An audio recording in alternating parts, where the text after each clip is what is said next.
Welcome to MSR 7 news. ముందుగా bulletin లోని headlines. రాష్ట్రంలో ఆకలి తీర్చేందుకు ముఖ్యమంత్రి నారా చంద్రబాబు నాయుడు అన్నా క్యాంటీన్ ఏర్పాటు చేశారు. పలాస ఎమ్మెల్యే. శ్రీకాకుళం జిల్లాలో ఉన్న పలు స్వచ్ఛంద సేవా సంస్థలు అందిస్తున్న సేవలు మరువలేనివి. MLA Gondu Shankar. Doctor B R Ambedkar విగ్రహంపై ఫేక్ జగన్ ఫేక్ ప్రచారం. రెడ్ బుక్ అంటే చట్టాన్ని ఉల్లంఘించిన వారిని చట్ట ప్రకారం శిక్షించడమే. తనపై చంద్రబాబు కక్ష సాధింపులకు దిగారు మాజీ మంత్రి. ఎమ్మెల్సీలుగా కోదండరాం, అమీర్ అలీ ఖాన్ ప్రమాణ స్వీకారం. ఎమ్మెల్సీలుగా కోదండరాం, అమీర్ అలీ ఖాన్ ప్రమాణ స్వీకారం చేశారు. ఇరువురి చేత మండలి చైర్మన్ గుత్తా సుఖేందర్ రెడ్డి ప్రమాణం చేయించారు. ఈ కార్యక్రమంలో మంత్రులు పాల్గొన్నారు. అనంతరం మీడియాతో మాట్లాడారు.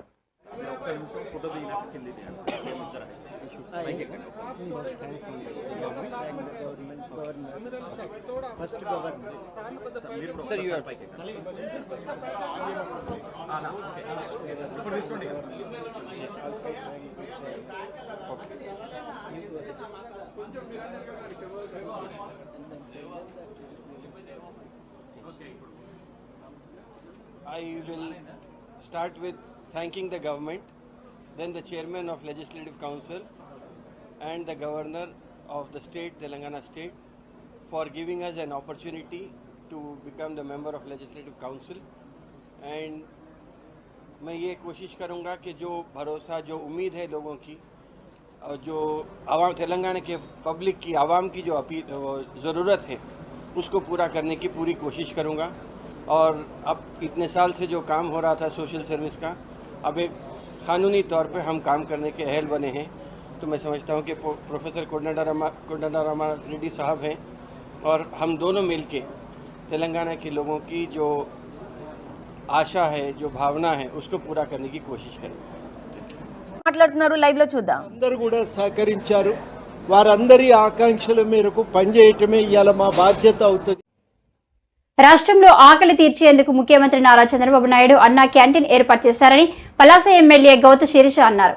శుక్రవారం పలాసలో ఏర్పాటు చేసిన అన్నా క్యాంటీన్ ఆమె ప్రారంభించారు. అనంతరం మీడియాతో మాట్లాడారు. అబద్ధాల హామీలతో గెలిచారో ఆ హామీలను తుంగలో తొక్కి అన్నా క్యాంటీన్లు నిర్దాక్షిణంగా తీసివేసింది. కావాలనుకుంటే ఆ పేర్లు మార్చి వాళ్ళ వైఎస్ఆర్ పథకాల పేరుతో రన్ చేయొచ్చు, కానీ ఎక్కడ కూడా అన్నా క్యాంటీన్ లేకుండా చేసింది. ఈ రోజు చంద్రబాబు నాయుడు గారు వచ్చిన 100 రోజుల లోపల ఆయన అమలు చేసిన హామీలు ప్రతిదీ కూడా పేదలకు సంబంధించిందే. ఈ రోజు కూడా కొంతమంది విమర్శలు చేయొచ్చు, 5 రూపాయలు కూడా ఎందుకు పెట్టాలని. ఈ రోజు ఇక్కడ నడుపుతున్న బిల్డింగ్ గానీ, మెయింటెనెన్స్ గానీ, ఇక్కడ ఉన్న వర్కర్స్ ఖర్చుగా మినిమం పెట్టారు తప్పితే ఉచితంగా పెట్టడానికి ఎటువంటి వెనక ఆలోచన లేదు. ఈ రోజు 5 రూపాయలకి 3 ఇడ్లీలతో పాటు అదే 5 రూపాయలకి 3 పూరీలు కూర అందించడం, అలాగే మధ్యాహ్నం పూట అదే 5 రూపాయలకి అన్నము, పప్పు, కూర, పచ్చడి, పెరుగుతో పాటు అందించడం అన్నది ఎంత కమిట్మెంట్ తో తెలుగుదేశం పార్టీ గానీ, తెలుగుదేశం ప్రభుత్వం గానీ పేదల గురించి ఈ రోజు అన్ని రకాల పథకాలు తెస్తుందో అందరూ గుర్తుపెట్టుకోవాలి. మరొక్క మాట, ఈ రోజు అన్నా క్యాంటీన్ల గురించి కానీ, గతంలో తెలుగుదేశం పార్టీ గురించి నోటికి వచ్చినట్టు మాట్లాడిన వైసీపీ నాయకులు కూడా మీరు కావాలనుకుంటే ఇక్కడ వచ్చి 5 రూపాయలు ఇచ్చి తినొచ్చండి, మాకు అలాంటి భేదాలేం లేవు.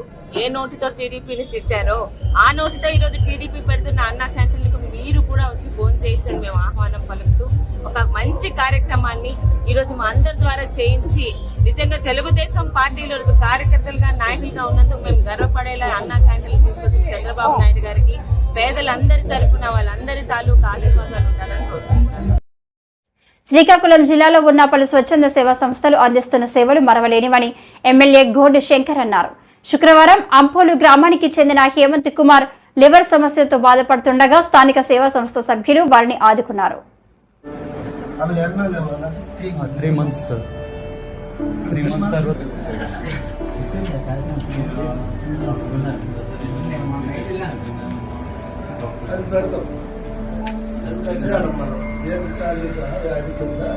సూపరింటెండెంట్ గారు చేయండి. మీరు ఫస్ట్ డిఎంఎండ్హెచ్ఓకి వెళ్ళాలి. డిఎంఎండ్హెచ్ఓకి లేకపోతే ఈసారి మనం డిఎంఎండ్హెచ్ఓకి రివ్యూకి వెళ్తాం. రిమ్స్కి డిఎంఎండ్హెచ్ఓ అప్పుడైనా నువ్వు రావాలి. నువ్వు మాకు సెఫ్టీ ఇవన్నీ లేకపోతే నేను లెటర్ పెడతాను, నువ్వు వెళ్తావా? రిమ్స్ సూపరింటెండెంట్కి డిఎంఎండ్హెచ్ఓకి దీర్ఘకాలిక వ్యాధి కింద దీన్ని ట్రీట్ చేసి సమానంలో ఎలా పెట్టాలి, ప్రొసీజర్ ఏంటో ప్రాపర్ గైడెన్స్ ఇచ్చి న్యాయం చేయాలి. ఎందుకంటే నీకు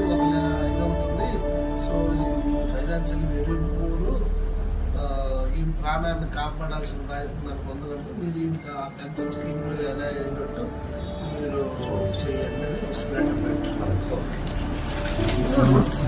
అదే అవ్వాలి.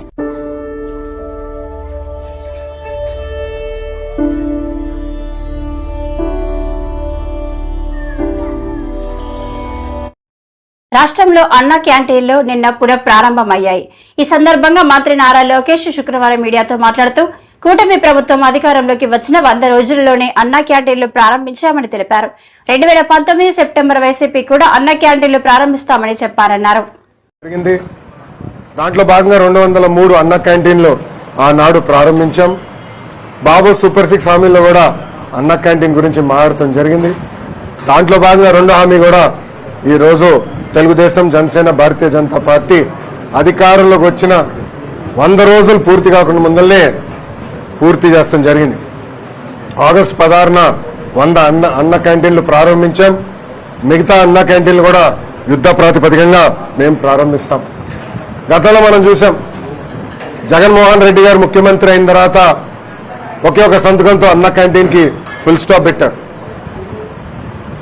ఆనాటి మున్సిపల్ అడ్మినిస్ట్రేషన్ శాఖ మంత్రి గారిని కౌన్సిల్లో నేను నిలదీసినప్పుడు 2019 సెప్టెంబర్, అక్టోబర్లో మేము మళ్ళీ అన్న క్యాంటీన్ ప్రారంభిస్తాము అని ఆయన చెప్తాం జరిగింది.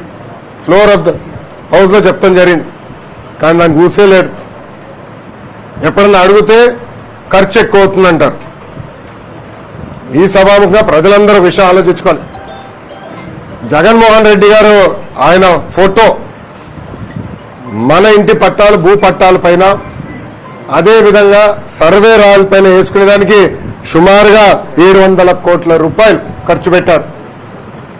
ఇంకో పక్కన ఆయన ఉండేదానికి విశాఖపట్నం ఋషికొండలో 500 కోట్ల రూపాయలు ఖర్చు పెట్టి ఒక అద్భుతమైన ప్యాలెస్ కట్టుకుంటాం జరిగింది.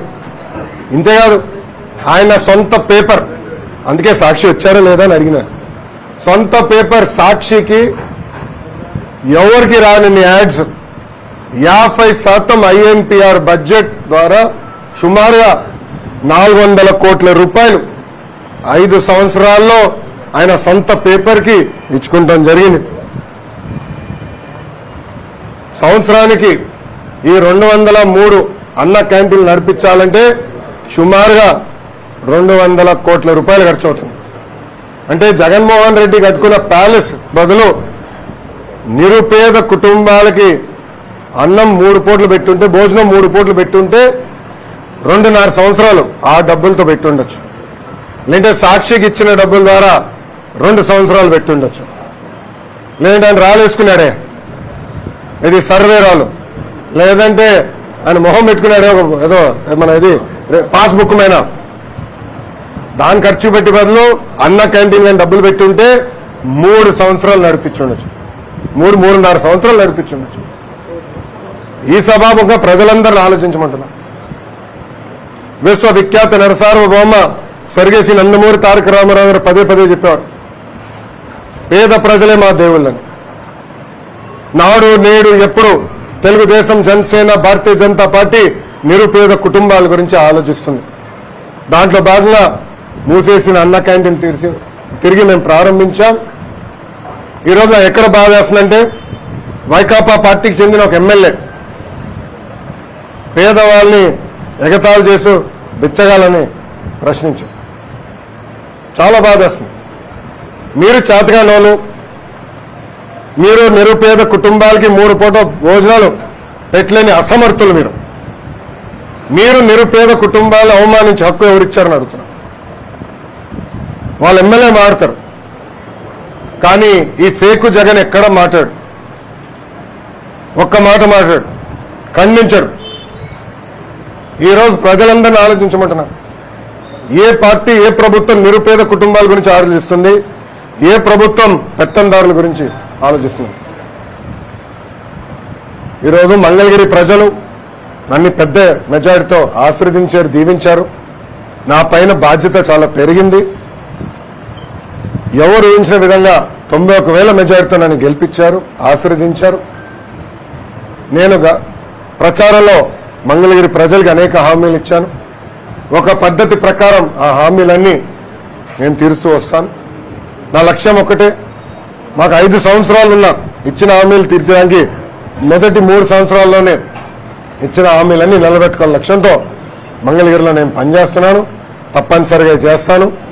ప్రధానంగా మంగళగిరికి వచ్చేలా చాలా మంది నిరుపేద కుటుంబాలు దశాబ్దాలుగా వచ్చి ఇక్కడ భూముల్లో నివసిస్తున్నారు. ఆ భూములకి శాశ్వత భూ హక్కు కల్పించే ఆ పత్రాలు అందించమని కోరారు. ఆ ప్రక్రియ ఇప్పటికీ ప్రారంభించాను. ఇంతేకాకుండా మా చేనేత సోదరులు ఏకంగా జీఎస్టీ కూడా రద్దు చేస్తే బాగుంటుందని కోరారు.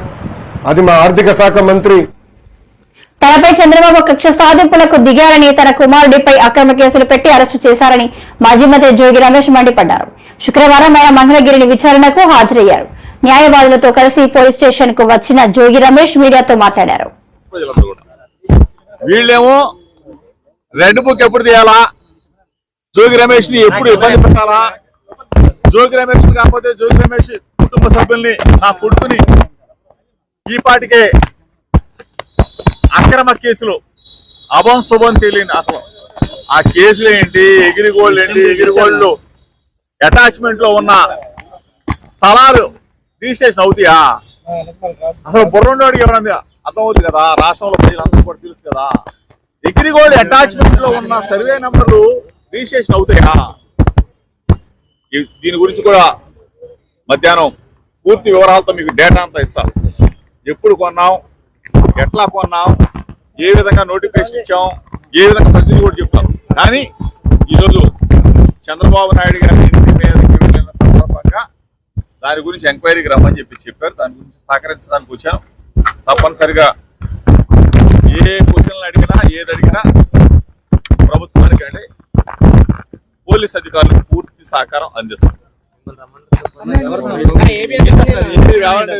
ఏమన్నా దాపరిక ఉంటుందా, దాచుకోవడానికి ఏమంటుందా? నా ఫోను నేను వాడేదే కదా.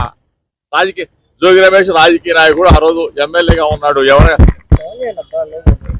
పాత్రికేయులతో మాట్లాడతా, ఫోన్లో రాజకీయ నాయకులతో మాట్లాడతా, నా అనుచరులతో మాట్లాడతా, పోలీసులు అందరితో మాట్లాడతాం కదా. ఇందులో దాపరికం ఏమైనా ఉంటుందా? ఏముండదు. దాపరికం దాచుకోవాల్సింది కూడా ఏముండదు. వాళ్ళు ఏదైతే ఏముందా? నిరసన తెలియజేయడానికి వెళ్ళాం. చంద్రబాబు నాయుడు గారింటికి నిరసన తెలియజేయడానికి ఎందుకు వెళ్ళాం? అయ్యన్న పాత్రుడు అనే వ్యక్తి జగన్మోహన్ రెడ్డి గారు, ఆనాటి ముఖ్యమంత్రి జగన్మోహన్ రెడ్డి గారిని ఉద్దేశించి అమ్మనాబూతులు, అమ్మల అంటే నాకు అసభ్యంగా సభ్య సమాజం తలదించుకునే విధంగా మాట్లాడిన భాషకి మనస్తాపం చెంది చంద్రబాబు నాయుడు గారి దగ్గరికి వెళ్ళాలా, చెప్పాలా? చంద్రబాబు నాయుడు గారికి 40 సంవత్సరాల రాజకీయ అనుభవం ఉంది. ఇటువంటి వ్యక్తుల్ని కంట్రోల్ చేస్తే రాజకీయ వ్యవస్థలో మారిద్దాం అనే ఉద్దేశంతో అక్కడికి వెళ్ళడం జరిగింది. అక్కడే నా మీద దాడి చేశారు. నా కారు బగలు కొట్టారు, మా వాళ్ళు కొట్టారు. ఎన్ని కూడా లైవ్ లో అందరూ కూడా చూసి నగ్గన సచ్చిలే కదా. ఇప్పటికీ చెప్తా ఉన్నా చంద్రబాబు నాయుడు గారు, మీ ఇంటి మీదకి వచ్చింది మీకు నిరసన తెలియజేయడానికి మాత్రం తప్ప జోగి రమేష్ ఎటువంటి తప్పు చేయడు. నిరసన తెలియజేస్తే మీ మనసు మారితే మీరు చెప్తా ఉంటారు కదా, నాకు 40 సంవత్సరాల రాజకీయ అనుభవం ఉందని చెప్పేసి. ఆ 40 సంవత్సరాల రాజకీయ అనుభవంలో అయ్యన్న పాత్ర లాంటి వాళ్ళని కొంచెం అన్నా కానీ బుద్ధి చెప్తారేమో అని చెప్పేసి వచ్చాం తప్ప మీ మీద దాడుతో లేకపోతే గోండాయుధం ఎప్పుడు అటువంటిది జోగి రమేష్ చరిత్రలో లేదు, ఉండదో, ఉండబోదు. రాజ్యాంగం ఇదంతా. ప్రజలేమో తనపై చంద్రబాబు కక్ష సాధింపులకు దిగారని, తన కుమారుడిపై అక్రమ కేసులు పెట్టి అరెస్టు చేశారని మాజీ మంత్రి జోగి రమేష్ మండిపడ్డారు. శుక్రవారం ఆయన మంగళగిరిని విచారణకు హాజరయ్యారు. న్యాయవాదులతో కలిసి పోలీస్ స్టేషన్ కు వచ్చిన జోగి రమేష్ మీడియాతో మాట్లాడారు.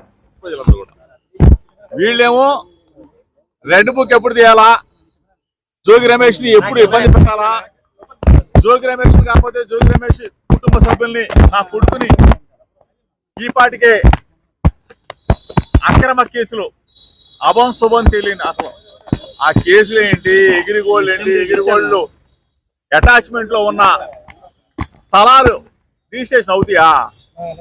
అసలు బుర్రండోడికి ఎవరైనా అర్థం అవుతుంది కదా, రాష్ట్రంలో ప్రజలందరూ కూడా తెలుసు కదా. ఎగిరిగోళ్ళు అటాచ్మెంట్ లో ఉన్న సర్వే నంబర్లు రిజిస్ట్రేషన్ అవుతాయా? దీని గురించి కూడా మధ్యాహ్నం పూర్తి వివరాలతో మీకు డేటా అంతా ఇస్తాం. ఎప్పుడు కొన్నాం, ఎట్లా కొన్నాం, ఏ విధంగా నోటిఫికేషన్ ఇచ్చాం, ఏ విధంగా ప్రతిదీ కూడా చెప్తాం. కానీ ఈరోజు చంద్రబాబు నాయుడు గారి ఇంటి మీదకి వెళ్ళిన సందర్భంగా దాని గురించి ఎంక్వైరీకి రమ్మని చెప్పారు. దాని గురించి సహకరించడానికి వచ్చాను. తప్పనిసరిగా ఏ క్వశ్చన్లు అడిగినా ఏది అడిగినా ప్రభుత్వానికి అంటే పోలీస్ అధికారులకు పూర్తి సహకారం అందిస్తాం. ఏముండదు, దాపరికం ఉంటుందా, దాచుకోవడానికి ఏముంటుందా? నా ఫోను నేను వాడేదే కదా. రాజకీయ జోగి రమేష్ రాజకీయ నాయకుడు, ఆ రోజు ఎమ్మెల్యేగా ఉన్నాడు. పాత్రికేయులతో మాట్లాడతా, ఫోన్లో రాజకీయ నాయకులతో మాట్లాడతా, నా అనుచరులతో మాట్లాడతా, పోలీసులు అందరితో మాట్లాడతాం కదా. ఇందులో దాపరికం ఏమైనా ఉంటుందా?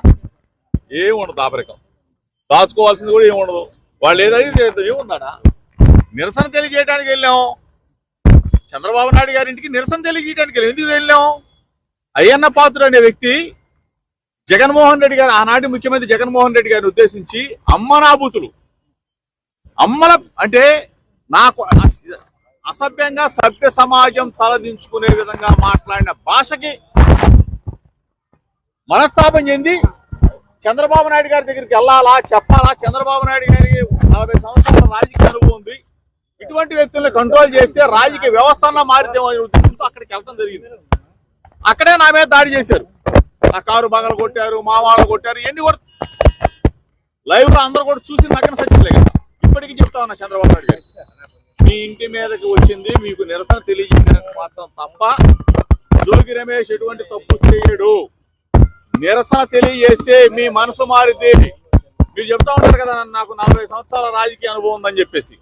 ఆ 40 సంవత్సరాల రాజకీయ అనుభవంలో అయ్యన్న పాత్ర లాంటి వాళ్ళని కొంచెం అన్నా కానీ బుద్ధి చెప్తారేమో అని చెప్పేసి వచ్చాం తప్ప మీ మీద దాడులతో లేకపోతే గోండాయిజం ఎప్పుడు అటువంటిది జోగి రమేష్ చరిత్రలో లేదు, ఉండదో, ఉండబోదు. రాజ్యాంగం ఇదంతా.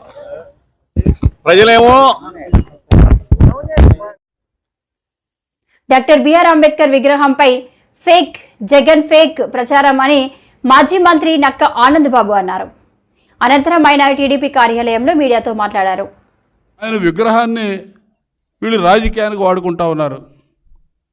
ఆయన విగ్రహాలకి వైసీపీ రంగులేసినప్పుడు ఈ నాయకులు ఏమయ్యారు? అమలాపురం, పిఠాపురం, అనంతపురాల్లో అంబేద్కర్ గారి విగ్రహాలు ధ్వంసం చేసినప్పుడు ఈ వైసీపీ నాయకులు ఏమయ్యారని చెప్పి నేను అడుగుతున్నా.